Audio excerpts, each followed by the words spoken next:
PM Modi ने 1975 में लगाई गई इमरजेंसी का किया जिक्र, कहा लोगों से जीने का छीना गया अधिकार। मन की बात कार्यक्रम में कही बात।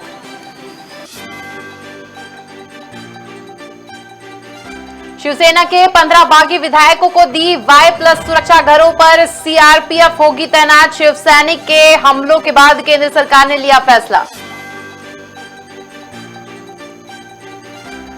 भोपाल में पंचायत चुनाव के प्रथम चरण का चुनाव संपन्न। कृषि मंत्री पटेल ने निर्वाचित प्रतिनिधियों को दी बधाई, कहा केंद्र में पीएम मोदी और सूबे में शिवराज की डबल इंजन सरकार। सीएम शिवराज ने रणजी फाइनल का लिया आनंद। रणजी फाइनल में खिलाड़ियों ने किया बेहतर प्रदर्शन। सीएम ने क्रिकेट टीम को दी वर्चुअली शुभकामनाएं।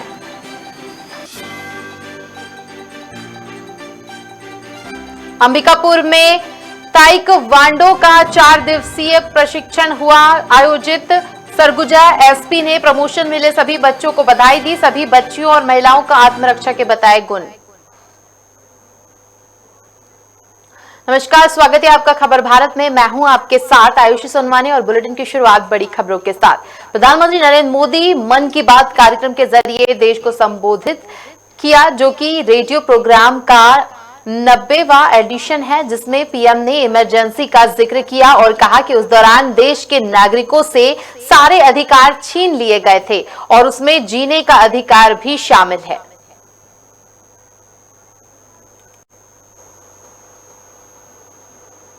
महाराष्ट्र में एकनाथ शिंदे के साथ गए शिवसेना के 15 बागी विधायकों को केंद्र सरकार ने Y+ सुरक्षा दी है, साथ ही सीआरपीएफ की सिक्योरिटी भी मुहैया कराई है। आपको बता दें कि विधायकों के घरों और दफ्तरों पर शिव सैनिकों के हमलों के बाद ये फैसला लिया गया है।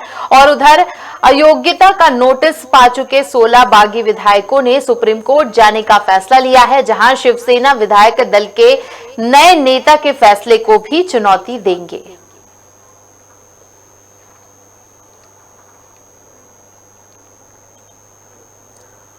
मध्य प्रदेश में त्रिस्तरीय पंचायत चुनाव के प्रथम चरण के चुनाव संपन्न हो गए हैं। वहीं मतदान के ठीक बाद मतगणना की गई। प्रथम चरण में निर्वाचित हुए पंच, सरपंच, जनपद और जिला पंचायत के सदस्यों को किसान नेता और कृषि मंत्री कमल पटेल ने बधाई दी है। उन्होंने जारी संदेश में कहा कि हम सब मिलकर ग्रामीण क्षेत्र का विकास करेंगे। सरकार आपके साथ खड़ी है। केंद्र में प्रधानमंत्री मोदी और सूबे में शिवराज सिंह चौहान की डबल इंजन सरकार आपके साथ है।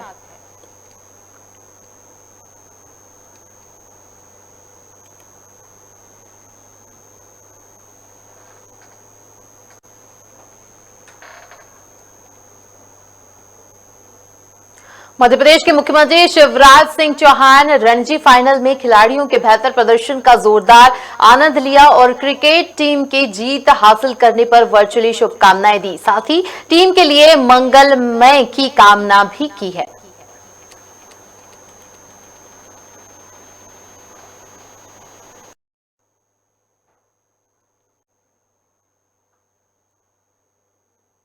छत्तीसगढ़ अंबिकापुर के पुलिस लाइन में बने ताइक्वांडो क्लब में ताइक्वांडो एसोसिएशन के बैनर से ताइक्वांडो का 4 दिवसीय प्रशिक्षण दिया गया। प्रशिक्षण के अंतिम दिन बतौर मुख्य अतिथि सरगुजा एसपी भावना गुप्ता वहां पहुंची और ताइक्वांडो खेल में प्रमोशन मिले सभी बच्चों को बधाई दी। वहीं सभी बच्चियों को सरगुजा पुलिस द्वारा चलाए जा रहे हिम्मत कार्यक्रम के बारे में जानकारी दी गई, ताकि पुलिस छेड़खानी और दुर्व्यवहार जैसे विपरीत परिस्थितियों में डटकर मुकाबला करते हुए अपनी सुरक्षा खुद कर सके। इन बच्चों का भी 4 दिन लगातार ट्रेनिंग चला है, जिसमें बच्चे अलग अलग बेल्ट के लिए अपना प्रमोशन के लिए अपना प्रदर्शन किए, जिसमें वाइट से येलो बेल्ट, येलो से ग्रीन बेल्ट, ग्रीन से रेड बेल्ट, ऐसा करके बच्चों का सीढ़ी दर सीढ़ी चढ़ने का वो कार्यक्रम था। तो जिसमें पुलिस लाइन में जो एक क्लब है सरगुजा ताइक्वांडो संघ का, उसके सारे बच्चों का आज प्रमोशन टेस्ट था, जिसमें जिले की पुलिस अधीक्षक महोदय आकर के उन बच्चों को उनका ग्रेडिंग सर्टिफिकेट प्रदान किया है। यहाँ पे छत्तीसगढ़ ताइक्वांडो एसोसिएशन के तत्वाधान में पुलिस लाइन में पुलिस द्वारा ताइक्वांडो क्लब संचालित है।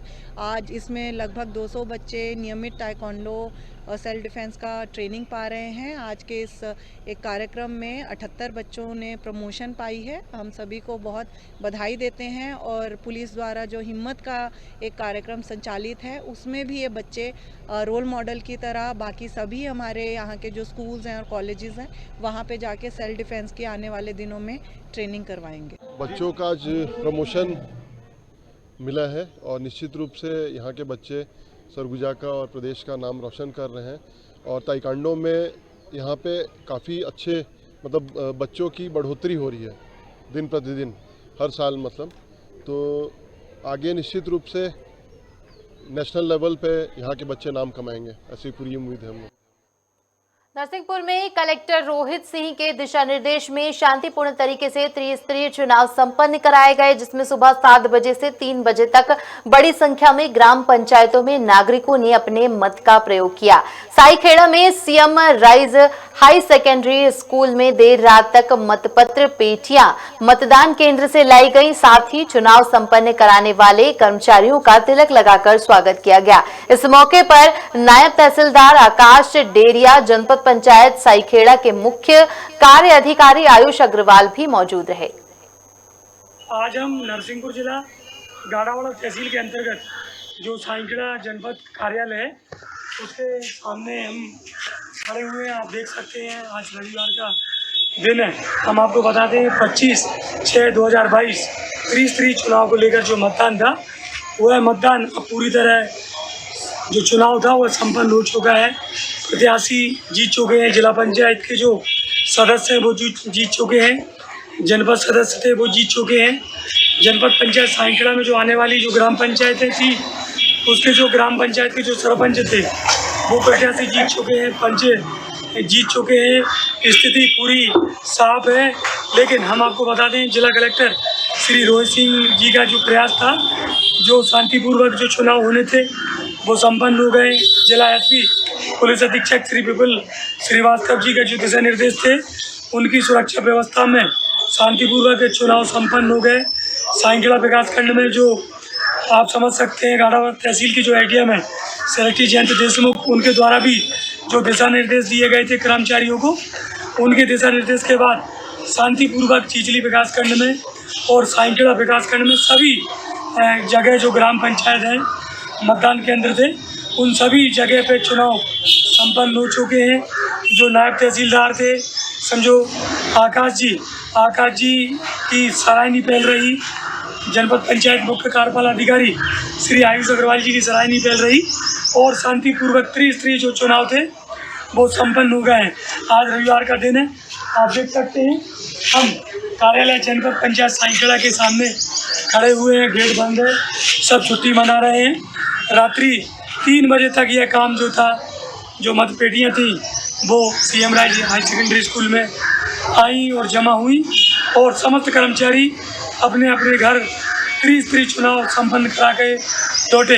मैं नरसिंहपुर जिला गाड़ावाड़ा तहसील से साईखेड़ा विकासखंड के सामने खड़ा हुआ हूँ, कार्यालय के सामने खड़ा हुआ हूँ। रिपोर्टर विनोद चौक से। शुजालपुर में चुनावी रंग अब धीरे धीरे चढ़ने लगा है, जहां कार्यकर्ता अपनी पार्टी की जीत के लिए अलग अलग जतन कर रहे हैं। वहीं प्रत्याशियों के प्रचंड बहुमत से जीतने के लिए भाजपा कार्यकर्ताओं ने विख्यात बोलाई हनुमान मंदिर में सुंदरकांड पाठ का आयोजन किया, जो कि अंजनी सुत मानस मंडल द्वारा किया गया। इस दौरान सुविधा नल फिटिंग के सुरेश मालवीय सहित बड़ी संख्या में भाजपा कार्यकर्ताओं ने भाग लेकर अपनी पार्टी के विजयी का आशीर्वाद लिया।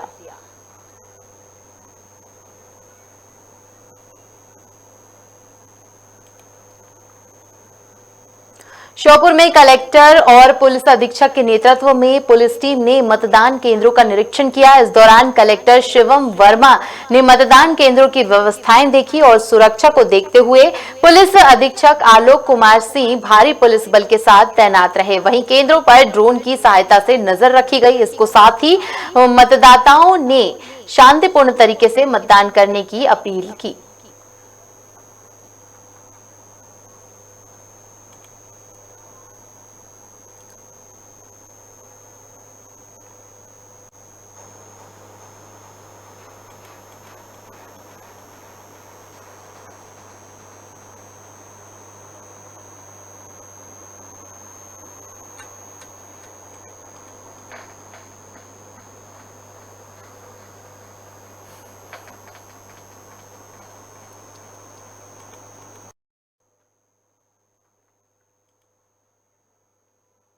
प्रदेश में नगर की सरकार के लिए दावेदार घोषित होने के बाद से लगातार सभी एड़ी चोटी का जोर लगा रहे हैं। इसी के समांतर बात की जाए तो चुनौतियों की, तो भाजपा प्रत्याशियों की मुश्किलें कम नहीं हो रही है। कहीं अपनों की तो कहीं जनता की नाराजगी का सामना करना पड़ रहा है। जनता का काम नहीं होने से आक्रोश स्पष्ट झलक रहा है। वार्ड क्रमांक 1 से भाजपा प्रत्याशी राधिका धीरेन्द्र सिंह ने खबर भारत से एक्सक्लूसिव चर्चा करते हुए सड़कों नालों की दयनीय स्थिति की बात कबूल की।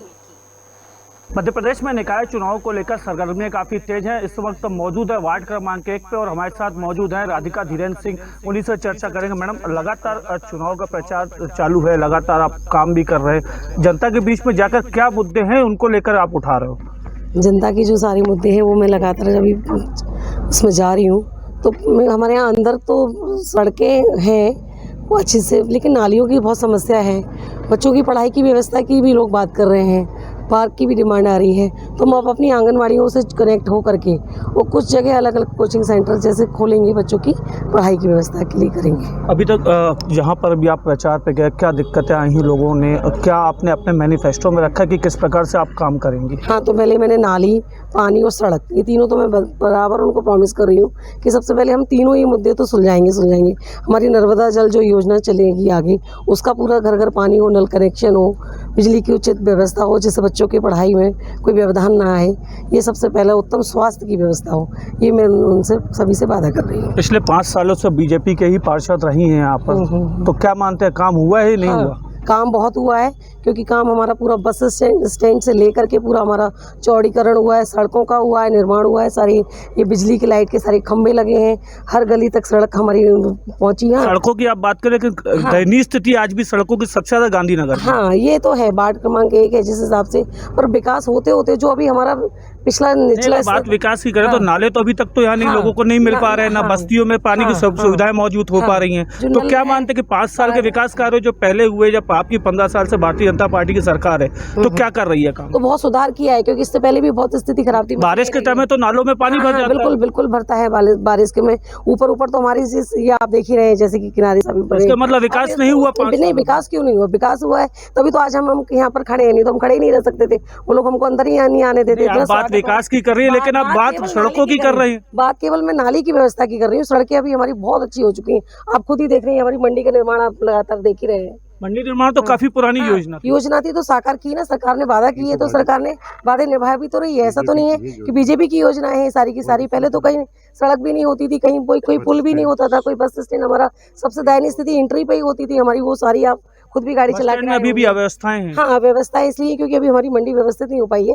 जिस दिन हमारी मंडी पूरी बनकर निर्माण तैयार हो जाएगा, उस दिन हमारा बस स्टैंड व्यवस्थित हो जाएगा। क्या माने कि राधिका सिंह अगर पार्षद बनती तो क्या समस्याएं जो अभी लोगों की है कितनी हल हो पाएंगी? पूरी तरीके से हल हो पाएंगी। वो 5 साल बहुत समय होता है भैया। पिछले 1 साल में हम नाली का काम पूरी तरह व्यवस्थित कर लेंगे। उसके बाद हमारी जो गलियां रह जाएंगी उनको हम व्यवस्थित कर लेंगे। बच्चों की पढ़ाई पर पूरा फोकस रहेगा मेरा, महिला शक्ति के लिए रहेगा, उनके रोजगार की व्यवस्था रहेगी। मेरे जो युवा भाई हैं उनकी उचित रोजगार की व्यवस्था के लिए पूरा प्रयास करूंगा। लेकिन सबसे ज्यादा अगर बात देखिए, निर्दलीय प्रत्याशी जो है वो कहीं ना कहीं समीकरण भाजपा का बिगाड़ते हुए देखे जा रहे हैं। अब ये उनकी अपनी सोच है। भाजपा को तो कोई अभी तक हरा नहीं पाया। भाजपा भी एकजुट नहीं अभी तक तो? नहीं, बिल्कुल नहीं। पूरे भाजपा ही, मेरे सारे बड़े मेरे सीनियर कार्यकर्ता खड़े हुए, 40 से 50 साल। ये देखिए आप भैया, तुलसी भैया को देखिए, हमारे दादा को देखिए, हमारे मनोज भैया को देखिए, हमारे मनोज भैया को देखिए, ये देखिए ना आप, सारे बड़े चेहरे हैं। सुरेश भैया, यही लोगों के यहाँ के सबसे बड़े चेहरे हैं। मैं इतना घर नहीं जानती, ये भैया लोग हमारे जानते हैं। यही मेरे साथ कंधे से कंधा मिलाकर खड़े हुए हैं और हम अपनी पूरी दमदारी से अपनी बात रख रहे हैं, पूरे समाज में जा रहे हैं और हमें बहुत सहयोग मिल रहा है, बहुत प्यार मिल रहा है जनता का। लेकिन अगर सबसे बड़ी एक बात देखी जाए तो अगर हम बात करें राधिका सिंह से, क्योंकि कहीं ना कहीं सांसद के निकटतम भी माने जाते हैं, मेरी बड़ी दीदी, तो कितना फायदा ले पाएंगे आप भोपाल सांसद से? पूरा फायदा ले पाऊंगी। अपनी मैं सांसद प्रतिनिधि भी हूँ। मेरी दीदी माँ का पूरा कहना है, उनका पूरा आश्वासन है कि तुम तो जाओ घर घर, तुम तो घुसो अंदर, तुम तो देख करके आओ कि क्या समस्याएं तुमको लगती है, उनका निराकरण हम पूरी तरीके से अपने वादे को निभाएंगे और अपने पूरे प्रयास में सफल होकर दिखाएंगे।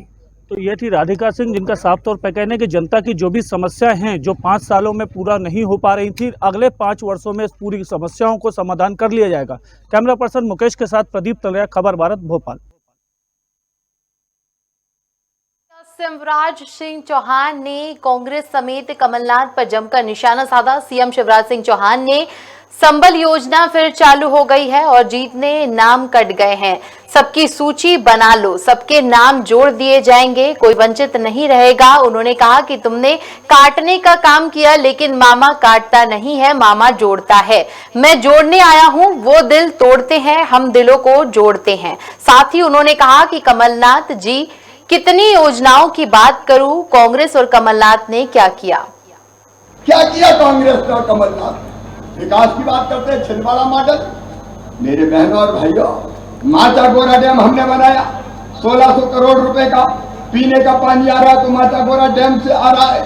यहाँ तो वो एक और सिंचाई कॉम्प्लेक्स बन रहा था और सिंचाई कॉम्प्लेक्स ऐसा कमाल का कि काम हुआ ही नहीं और पैसा पूरा निकल गया। कहाँ चला गया वो पैसा, जवाब तो देना पड़ेगा। मेडिकल कॉलेज और बहुत बड़ा बना रहा हूं 1600 करोड़ का। 1600 करोड़ काय के लिए? इसलिए कि ठेकेदार, अरे हम वही 750 करोड़ का बना छिंदवाड़ा में, जिसके लिए 1600 करोड़ स्वीकृत किए थे, 750 करोड़ में बना कर मैं दे दूंगा। छिंदवाड़ा वालों चिंता मत कर, ये जनता का पैसा है, जनता का पैसा, इसमें ज्यादा स्वीकृत करो कि गुंजाइश निकल जाए। सूरजपुर के चंदौरा थाना क्षेत्र के सेमई गांव में हुए भाजपा नेता की हत्या के मामले में पुलिस ने 5 महिलाओं सहित 12 लोगों को गिरफ्तार किया है। गिरफ्तार सभी आरोपी एक ही परिवार से हैं। हत्या की मुख्य वजह जमीन का विवाद बताया जा रहा है। दरअसल हरदल रजवाड़े की 7 आरोपियों की पिछले कुछ समय से जमीन विवाद चल रहा था। बीते शुक्रवार को जब हरदल सरपंच से मिलने गांव पहुंचा था, तभी आरोपियों ने उस पर धारदार हथियार से हमला कर दिया, जिसकी वजह से हरदल की मौके पर ही मौत हो गई। चूंकि मामला बीजेपी के मंडल उपाध्यक्ष की हत्या से जुड़ा हुआ है, जिसके कारण इस मामले में राजनीतिक रंग भी देखने को मिला। मामले को लेकर पूर्व गृह मंत्री राम सेवक पैकरा ने पुलिस प्रशासन पर दबाव बनाया और खुद हरदल रजवाड़े के परिजनों से मिलने पहुंचे। मृतक जो है हरदल रजवाड़े, ये पुड़ी गांव का रहने वाला था और सिमई गांव में इसका विश्वकर्मा परिवार के साथ जमीनी विवाद था। इसमें आज सीमांकन होना था। इस बात की ये सूचना देने के लिए और जानकारी के लिए सरपंच के पास गया हुआ था। जब ये यहाँ सिमई गांव में गया था तो ये जो जिनके साथ ज़मीन विवाद था विश्वकर्मा परिवार के साथ, उनको ये पता चला कि ये सीमांकन के लिए सरपंच से मिलने आया हुआ है। तब ये लोग उसको घेर लिए और टांगी से इसको पर प्रहार किए, जिस पे इसके गर्दन पे लगा था, जिससे इसकी मृत्यु हो गई। इसमें थाना चंदौरा में धारा 302-34 आईपीसी के तहत अपराध पंजीबद्ध किया गया है और इसमें 12 लोगों की गिरफ्तारी की गई है और आगे विवेचना की जा रही है। छत्तीसगढ़ के गौरेला पेंड्रा मरवाही जिले में जंगली हाथी के हमले में एक महिला घायल हो गई। जानकारी अनुसार मरवाही वनमंडल में बीती रात 2 हाथियों की दस्तक की, जिसमें हाथियों के हमले से एक महिला घायल हो गई है, जिसे अस्पताल में भर्ती कराया गया है, जहां उसका इलाज जारी के हमले से आसपास के इलाके में दहशत का माहौल बना हुआ है। साथ ही हाथियों ने घर में रखा अनाज खा लिया और 3 घरों को नुकसान पहुंचाया है। पूरा मामला खैर छीटी गांव का बताया जा रहा है।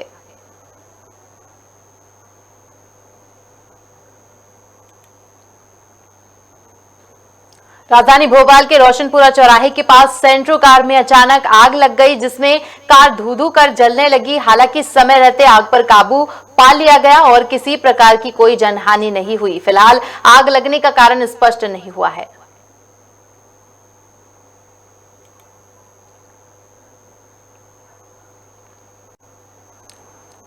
पूर्व सीएम कमलनाथ ने पंचायत चुनाव को लेकर कहा कि मेरे प्यारे कार्यकर्ताओं, साथियों, मैं कमलनाथ बोल रहा हूं। चुनाव में किसी एक साथी को उम्मीदवार बनाया जा सकता है, इसीलिए उम्मीदवार नहीं बन पाए साथियों को निराश होने की जरूरत नहीं है। मैं आपके साथ हूं, आपकी आवाज बनकर आपके भविष्य के लिए लड़ रहा हूं और लड़ता रहूंगा।